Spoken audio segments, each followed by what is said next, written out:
throughout the history of computers, we've been striving to shorten the gap between us and digital information, the gap between our physical world and the world in the screen where our imagination can go wild. And this gap has become shorter, and even shorter. And now this gap is shortened down to less than a millimeter, the thickness of a touchscreen glass. And the power of computing has become accessible to everyone. But I wondered, what if there could be no boundary at all? I started to imagine what this would look like. First, I created this tool which penetrates into the digital space. So when you press it hard on the screen, it transfers its physical body into pixels. Designers can materialize their ideas directly in 3D, and surgeons can practice on virtual organs underneath the screen. So with this tool, this boundary has been broken. But our two hands still remain outside the screen. Then how can you reach inside and interact with the digital information using full dexterity of our hands? At Microsoft Applied Sciences, along with my mentor, Katie Blanche, I redesigned the computer and turned a little space above the keyboard to a digital workspace. By combining a transparent display and depth cameras for sensing your fingers and face, now you can lift up your hands from the keyboard and reach inside this 3D space and grab pixels with your bare hands. Because Windows and files have the position in the real space, selecting them is as easy as grabbing a book off your shelf.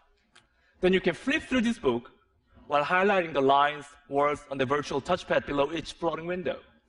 Architects can stretch or rotate the models with their two hands directly. So in these examples, we are reaching into the digital world. But how about reversing this role and having the digital information reach us instead? I'm sure many of us have the experience of buying and returning items online, but now you don't have to worry about it. What I got here is an online augmented fitting room. This is a view that you get from head-mounted or see-through display when the system understands the geometry of your body. Taking this idea further, I started to think, instead of just seeing these pixels in our space, how can we make it physical so that we can touch and feel it? What would such a future look like? At MIT Media Lab, along with my advisor Hiroshi Ishii and my collaborator Remy Post, we created this one physical pixel. Well, in this case, this spherical magnet acts like a 3D pixel in our space, which means that both computers and people can move this object to anywhere within this little 3D space. What we did was essentially canceling gravity and controlling the movement by combining magnetic levitation and mechanical actuation and sensing technologies. And by digitally programming the object, we're liberating the object from constraints of time and space, which means that now human motions can be recorded and played back and left permanently in the physical world.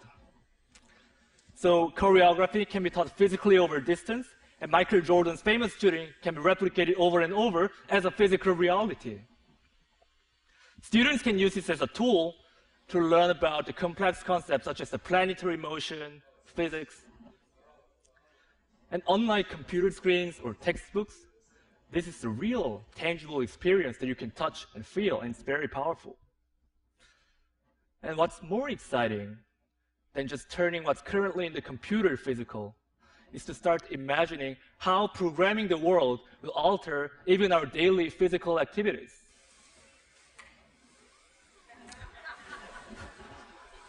As you can see, the digital information will not just show us something, but it will start directly acting upon us as a part of our physical surroundings without disconnecting ourselves from our world. Today, we started by talking about the boundary. But if we remove this boundary, the only boundary left is our imagination. Thank you.